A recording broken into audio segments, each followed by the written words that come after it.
I visited England and I want to talk about it. I had the amazing opportunity to go to England. We stayed at Cheltenham first and then at London, but we were also able to visit Bristol and Bath. And I would love to in the future do videos focusing on those places because I think they were fascinating and lovely to see. This video, however, is just going to go into the things that I guess I learned and some of the tips that maybe are useful if you're interested in visiting England. Before traveling, I took notes, I did my research, that's something that I also enjoy doing. But even then, there's a couple of things that I say, hey, I should have done differently, or that you learn doing it. You know, the experience is what really gives you the idea of how it is. And I want to share some of that with you. Starting with the weather, I think England is quite known because of it. I mean, it is an island, and that's already geographically, historically speaking, a fascinating thing.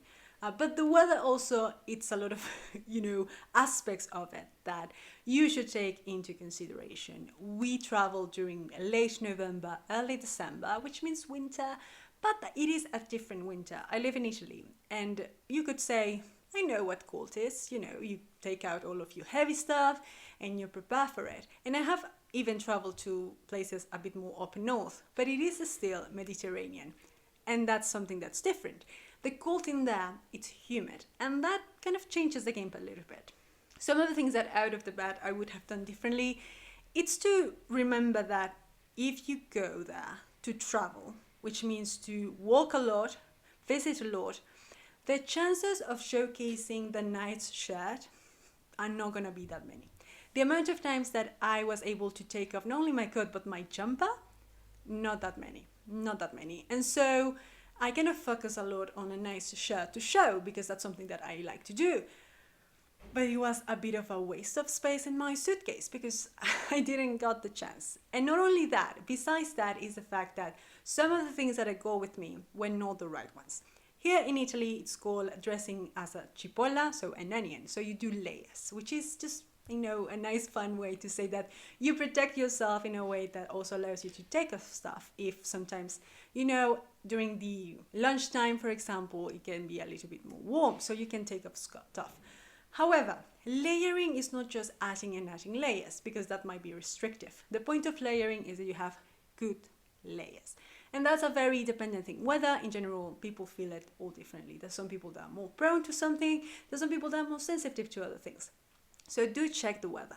But I have to say that even though I have checked the weather, even the days before we travel, I wasn't ready for that cold, basically. And so there were a pair of jeans that were just not the right thickness to it. And I was really cold. There were a couple of days in particular that the cold was really getting into our bones. And the thing with the cold is that it's tiring. So yeah, that was something that I would say that I would focus more on having good layers than on the nice shirt that I just didn't really show. On the other hand, I would say that if you're like me and really like to accessorize and still likes to present themselves in a way because it is a way to expressing yourself, I would focus on the accessories. So for example, the hat, gloves, rings, earrings, and maybe the coat, also the bag, for example. I got a secondhand bag, great finding by the way, which it's able to fit so much stuff, it's so comfortable. I'm so happy to find it. And yeah, that's kind of something that you might add things about yourself and, tiny aspects of your personality that if you are like me, you want to sort of show. But for the rest, the important thing is to cover yourself up because your healthcare is always the most important. So I would take that in mind.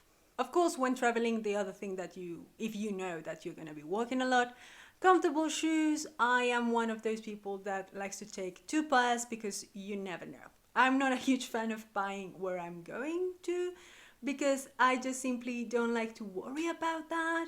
I have things to see and they're not related with buying shoes. So I am one of those that likes to take 2 pairs, 2 nice comfortable pairs that I know are going to do the job of not only making me walk a lot easy but also protecting me, in this case, from the weather. In London in particular, the weather reminded me so much of Bogota. It was the same, honestly. Of course, London is quite known because of the rain, that it happens at any time. But that is also Bogota, and I don't think people know that. I think that's something that it's sometimes maybe a joke that people in Colombia or maybe Latin America know, But for other people, it's not as joked about as it is with London, for example. And going there, it really made me sort of nostalgic, I guess, because you genuinely have to carry an umbrella with you or something to cover yourself. But it's not the big rain. No, no, it's not that it's going to, rain and rain and rain. It's just going to be cold, then the sun, then a little bit of rain, then sun again, then cold. It's a roller coaster, and that's just Bogota. So that was really fun. It was kind of, again, nostalgic. And finally, I have to say that it might be because of the type of cold, but my lips and my skin were very dry. So I would recommend you a nice chapstick, and also applying a little bit more cream. I'm one of those people that like to use sunscreen even during the winter. So I would just carry with me. I had my, travel size one. So I just would a couple of times during the day add a little bit more, because I genuinely felt that it was really, really dry. Now let's talk about transport. It was interesting, especially on the outskirts. So Cheltenham, Bristol, Bath, as I said. Because in London, it's a city. It's a mega city. It was great. It was lovely taking the tube, the overground, the buses. It was so easy. Also a cab we took and Uber at once. And with your contactless card, you don't need to worry about pounds. You don't need to worry about that. It just goes. Lovely. However, in the outskirts of the city, taking public transport, mainly the trains, I have to say that I'm making a tiny, tiny complaint. But it's not really a complaint. I just wanted to point it out that all of those days that we were there and that we used public transport, 4-ish days, there was always a delay. And not only that, the day we have to go from Cheltenham to a Paddington, if I recall correctly, in London, they cancelled that train. Like, we arrived, luckily I'm this type of person that likes to arrive earlier. I rather wait. And when we arrived, I'm checking and it's cancelled. I'm like, well, what now? So we asked the person there, and I have to say that every time there was a delay, the way in which people would just chill, and that's something that maybe I'm used to here initially. When there is a delay, you can feel it in the air. The people are annoyed, and some are panicking, because you're like, okay, now I need to wait, now I don't know what I have to take, all of it. In there, nothing. They were so chill. They were like, oh yeah, you can just take this one from here to there. And I think my theory is that when you live in a place, you know the system. And so you know that, okay, if this is not here, then I can take this one. And you kind of it's more ingrained in you how everything works, and the ones that you can use, because that's kind of a usual thing. I know about the transport that I can take to get me somewhere, because it's where I live. But if you're not from there, it can be a little bit, wild, and can be a bit, overwhelming, especially if you have to take a train that you already pay for. But I have to say that was really funny to, see and notice how people were like, yeah, okay. But at the end, we did arrive everywhere we have to go. We arrived to London, and we went back and forth. We arrived there. So I'm not complaining about that. I'm just saying that it was a fascinating thing to notice.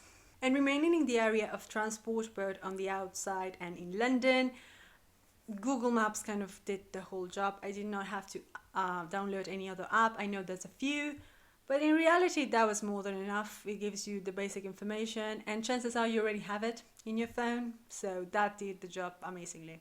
Another thing that I want to talk about is accessibility, because I have to admit that here in Italy, in terms of accessibility, well, it's not good. It's not good. Only in the last 5 years or so have I seen changes that are actually useful for people. And it's sad. It's actually sad sometimes to think about it, because it's not just public transport, it's also in buildings, and it's also in other areas that it's a struggle bus in here. And I was very happy to see that in London, mainly because it's such a big city, but also again in the other areas that we visited, places and things in general, you could see all of the help that people might need. And I thought that was really, really good to see, honestly. I didn't see any issue the couple of times that I saw it being used, and it was very natural. And that's something that I do have to say props to it. Here, sadly, in Italy and in most parts of I want to call it classic Europe, and by classic Europe I mean what it is usually showcased in movies, which is, the tiny houses, the colorful ones, and all of that. Those are hell.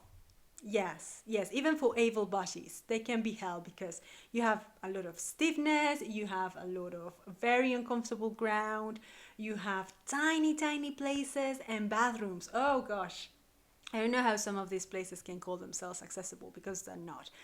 And that is an issue. So I was honestly very happy to see that there was a little bit more accessibility there. How about food? I know that the English are not particularly known for their cuisine. The recipes are not perhaps as well known as others. But I do have to say that at the end of the day, you're going to find food. Yes, even on the smaller areas, you're going to find food. And this is the other thing that I think it's historical base, which is multiculturality there has arrived for longer than, for example, Italy. And because of that, things have just more ingrained. And because of that, you can find just way more things. But let's talk about, let's get into examples. One of the things that we had there, typical British, was English breakfast, and it was good. I have to say that in particular the sausage, I like that. It was good, really protein based, but it's fine. That's something that I think that, I don't know, I guess we have in common with English in Colombia, a lot of meat and potatoes. We love potatoes. I was happy, I love potatoes. But yeah, that's something that's very cultural aspect of it here in Italy, and the Mediterranean in general. No, that's not true. I mean, depends on what you're talking about. In Spain, there's a little bit more meat, but in general, the Mediterranean deals with meat in a slightly different way. Well, in England, I noticed that it's more similar to Colombia, when we just eat a lot of meat in different types of ways. Probably that didn't explain anything. Anyway, we had hot dogs that were easier and good to find, because here in Italy, you cannot find them that often, and they're not really that good. I don't know what it is. Then we had fish and chips, and I have to say, it was fine. Again, I like chips, I like potatoes, but the fish was good, but it was, because it's fried, the thing that goes over it, the flour, that is the one that gets all crispy. That's not something that I tend to eat, and it was very thick, and I noticed that people don't tend to eat that. That was a bit of a waste thing. I don't know. That's something that kind of made me a little bit of a 50-50. But again, the chips were chips and the fish was okay. And because of the multiculturality, and that's why I'm saying that you're going to find food. Because we saw and ate Chinese, Indian, Italian. I saw a lot of Italian. And the only Italian thing that we got was pizza. Because in that, you can find Hawaiian pizza. So the one with pineapple and ham, which is something so funny, because I grew up eating that one in Colombia. One of my favorites, always has been. They don't have it here in Italy. I think I ate it once in a random place, and it wasn't really that good. And so finally, having Pizza Hut, Domino's, I was able to find a Hawaiian pizza and have it, and it was delicious. And it was so funny also that with me, there was an Italian person that also really likes Hawaiian pizza. So they were really happy. And I was happy to have someone that also wanted to have it. Not only that, I have a lot of friends that would like to try pineapple on pizza, because why wouldn't you? I'm just saying that it's so funny, the online discussions that people having that sometimes don't really represent reality. But anyway, we were also able to eat chipotle because we were just tired and we wanted something fast, and there was a mall nearby, and we thought, sure, why not Mexican food? We also had churros, we have bubble tea. I tried Krispy Kremes. They're nice donuts. And of course, really nice for my heart was that we also ate Colombian food. We found in a Bath, there was a Colombian bar, and it was delicious to have a nice Colombian breakfast there. And then we were able to visit a Colombian restaurant and have just delicious food. All this to say that you're not going to die of hunger. You're going to find something to eat. One of the things that I really enjoy doing, and that's something that I just enjoy doing in general, is trying funny stuff or things that I've saw on the internet or movies, and just trying things that I see that are fun. That's one of the reasons why I made 2 videos talking about the food that I had in there. I don't know if I'm gonna ever upload them or make them public, probably at some random point. But it was also fun for me to try random drinks. I would go to usually Tesco, and just buy stuff and try it. It was lovely. Also, in particular in Tesco, I was able to do the meal deal, something that I have heard so much of, and I was so excited to make it. The meal deal is basically you have a zone in the market, both the big ones and the small ones that you can find basically everywhere, and you have these zones that you have the meal deal area, and you have one first thing, a second thing, and something to drink. And you can buy them separately, but they tend to cost more. So the idea is that you take those three things and you just pay, I think there were £4 or 3 if you have the card. And I did that, and I was really, really happy because I got me some nice sandwiches. That way I didn't have to cook or do anything because I was too lazy. I had some mango as well, and it was really good. And then a nice smoothie. So it was so nice and something that I want to do. So yay! In regards to the drinks, back to those random drinks, hit and miss. There were some things that I did not like at all, but there were some things that I kind of enjoy. Another thing that I found particular was similar with the meat, and how in Colombia we have a mindset of how we eat meat. Similar with cakes and brownies and those types of things, pastries. And again, I don't know where it comes from. It would be fascinating to know. But for some reason, all of the brownies and cakes that we ate had a similar way and similar consistency and taste that the ones we do in Colombia. Here in Italy, it's quite different. When I say cake, when I say in Spanish ponqué, when I say that, I'm thinking of, kind of fluffy cake. And yes, you may have in chocolate, vanilla, all of it, red velvet. And you find it quite easily. Here in Italy, it's not that common. Here, cakes are a little bit different. And also, they tend to go for pies. That's what people go here for. And also, one of the things that people have a lot in here are croissants that they don't really call croissants, they call brioche. That's kind of the main things that people buy. The brownies that I have here have been just okay. The ones there in England, it took me back to Colombia. Again, I don't know what it is, but I would highly recommend you to go to a bar or just whatever place that they sell those and try them, because they were lovely. I did talk about Tesco, but there's also Aldi, Lidl, and Waitrose. Waitrose is a little bit more expensive, but I would say that Tesco, Aldi, Lidl are some of the ones that you can usually, if you want to stay there for a while and you want to buy a nice amount of stuff, those are the places to go. Like I said, I like to do my research, but in particular, I have to say it. One of my favorite periods is Victorian period, and I was really excited for this because it's one of the things that I enjoy. But I do have to say that you don't need to like the English particular period, Victorian, what's the other one, famous one?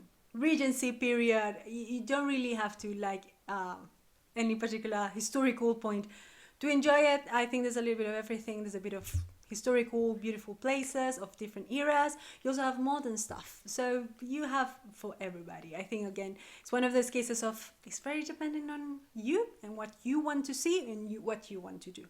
We didn't go at night to party because that really wasn't the group that we were in. So, but you can find it. Absolutely. We did saw a lot of things moving at night, especially London. This is a all-night city. This is a city that never sleeps, and so because of that you're probably going to find something to do at night. But I cannot tell you from personal experience because I don't know, but from what I saw, there was a lot of life even at night. There was a lot of markets, and I saw a lot of vintage stores. But okay, let's bring it back a little bit and do this parenthesis that I think is important. Vintage, it has turned to be a different thing that's secondhand. Because vintage has sadly turned into a market, and sometimes it's not accessible if you don't have the money. It's sad, actually. I think it's sad because it genuinely kind of blocks the idea of reusing things, and I think that's really sad. But if you're interested in vintage and if you have the money, or maybe you don't particularly have it, but you could search maybe for a nice price. There are a lot of stores, but there's also a lot of markets that have secondhand things in them. And vintage, again, considering the prices, there were more vintage than secondhand. But yes, if that's something that you're interested in, I would recommend you to have some money with you and leave some space in your suitcase. If you're interested in museums, most museums are free, especially if they are from the city. So, for example, the British, the Natural History Museum, the Art Gallery, those are free.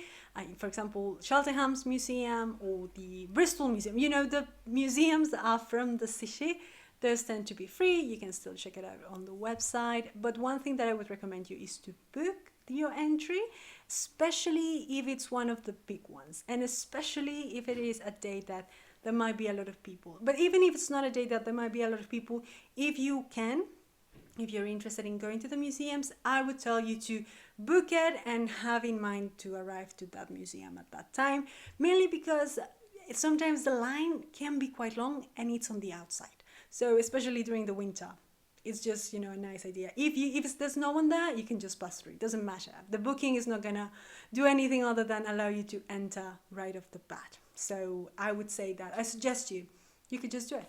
Let's talk money. Bristol, I think. Yes, it was Bristol. I got a second-hand book and I was really happy with my purchase, but my purchase was only cash because they didn't have card. But most of places have card. Like besides that particular moment, everything else I could have paid with card. Luckily for me, there was a mall nearby where I could exchange money, but it wasn't really that necessary. It was just for that specific thing that it was £10, if I recall correctly, that book. So yeah, I changed the money. I kept some, actually. I have some coins and a £5 note because I also like to keep it as I remember. So I was thinking of doing the exchange of money just to have it. But I would have changed less because, again, it wasn't needed. Besides the bathroom and besides that book, I wouldn't have needed, even for the bathroom, I think you could pay the card. If I recall correctly, there was the thing to do the... Also, yeah, it makes sense that for that place, it would also receive a card. So you don't really need cash. But I would say that maybe, again, £20, they might come in handy for something. And the final subject that I want to talk about is documents, which it might be the immigrant in me, but I think it's one of those things that people don't tend to talk about. And I understand because for whatever you are, things might change. But I do want to point out a couple of things. Now, first of all, I'm from Colombia. My citizenship is Colombian.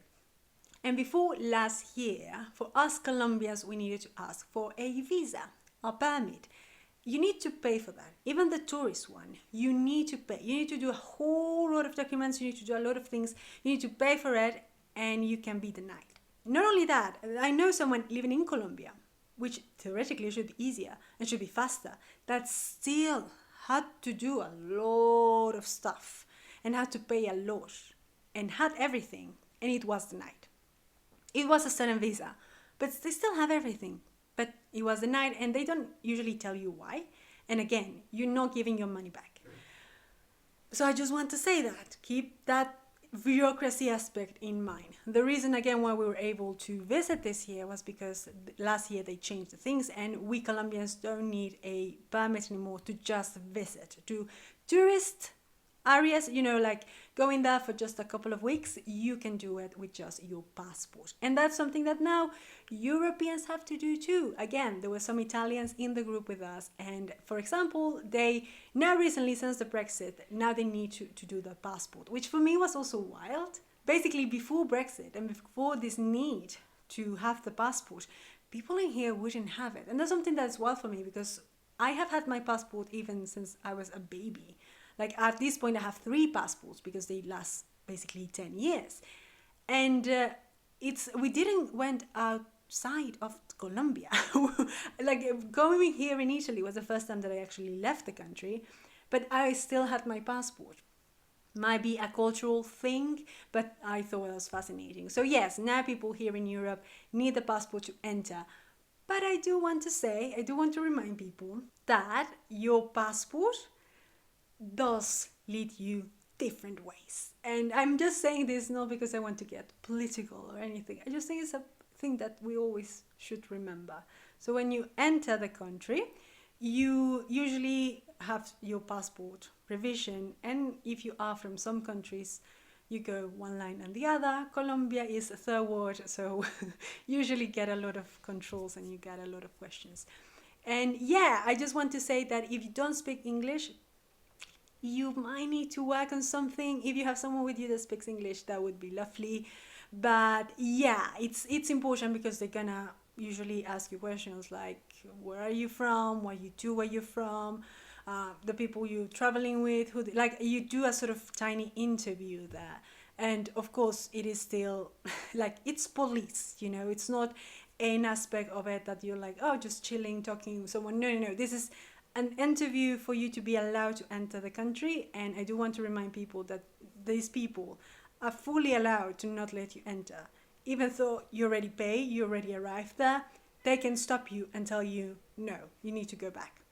That's something that I think is important to remember, because sadly we had an not great experience of people that don't really get this. And that's something that, I guess, for me as a person from a country like Colombia that has experienced a lot of side eyes and funny, interesting moments of, oh, let's check again, and let's kind of, oh, suddenly there's more security here.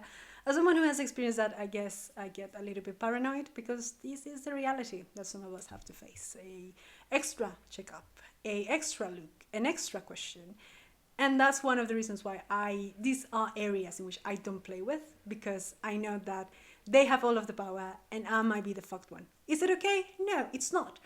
But it's something that I feel it's important to remember. So yeah, I just wanted to point that out. Of course, as with any other place that you want to travel, check that. Check what do you need, what documents do you need to travel with, and yeah, just try to have everything clear and under control, all of your documents at hand. You know, just know where you're going, where you're staying. That's important, for example, to know how long are you staying with. And yeah, I think that's all I wrote in regards to things that I wanted to overlook to tell you about. And at the moment I don't have anything else to say, but if you do have any questions, feel free to ask them. I thought it was a great journey. I cannot wait to work on the videos in regards to those 4 places that I visited, because they were very lovely. I think, again, whether you're interested in history or whether you just want to visit a new place, I think they were really, really nice. And yeah, if you have any questions, if you have anything to add to this, any thought, idea, tips, feel free to add them down below. And until other videos come out, have a nice day. Bye bye. And if you stay to this point, then I just want to add some of the snacks that I go with me, some of which are Quality Street and roses. Those are great things that you can bring with you to give people as gifts. They're very nice. I would have to say that especially roses, they have all of these ones and they're really, really good. Not only that, I also have a twirl, which are tiny chocolate snacks. And a high recommendation for me are Jaffa cakes. I don't know what it is. Again, there's something cultural there that happened that made them have a lot of orange-based things. One of the famous ones that I have seen a couple of times on the internet and I saw that was the orange chocolate thingy. I didn't try it, but I did saw that there were these Jaffa cakes recommended by a friend of mine. Absolutely agree. They were really, really good. They are actually gonna have one right now. They are biscuits that, as you can see, have some chocolate and they are just, oh, they're really, really good.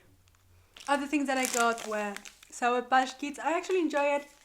I really like sour stuff.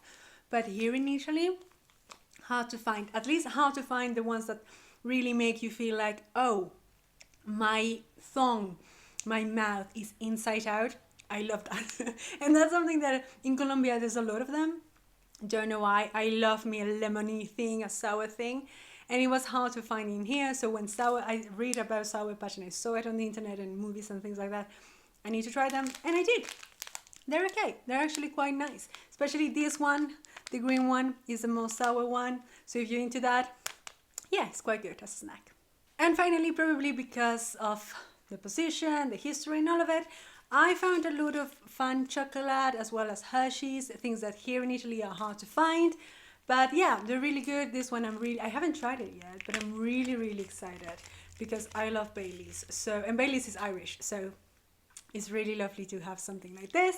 And yeah, if you want to get presents for people, and I would recommend you to go for these things, I would say, yeah. However, the main secret of this last part of the video is this. This is Turkish Delight. I got this at a market in London and it was really a lovely market, by the way. And they were selling Turkish delight. I really like Turkish delight. If you don't know about it, you might have seen it from a little movie called Narnia, and you might remember it as the thing that Edmund sold his siblings for. And that's something that I love to say to people. Have you ever tried Turkish delight? And they're like, no, I don't know what that is. And it's like, it's the thing that Edmund, sold his siblings for. And they're like, no, I haven't. There's a lot of contrasting opinions, because a lot of people are like, I wouldn't sell my siblings for it. Me, I would. But yeah, they were lovely. There's a lovely lady that gave me, in this really nice cup, whatever you want to call it. And it also closed, so it has lasted also a little bit more. And I just wanted to share with you because I thought it was lovely to find that. As you can see, these the lights are covered in a lot of sugary powder, and we took, I think there were 7 different types, and I just want to share with you. One of the main famous ones are pistachio and rose, either separately or together. I have no idea which one is this one, but yeah, I want to share with you because I really like Turkish delight. Yeah. Yeah. So good. The Turkish people were onto something when making this. But that's the beauty of multiculturalism, which is the beauty of traveling and open our minds to things. So that even though you might not be able to go directly to a place, you can find beautiful things of other parts. And I think that's important to always do. To open our minds, traveling should do that. And we should remember to do that as well. I am a half of this thing.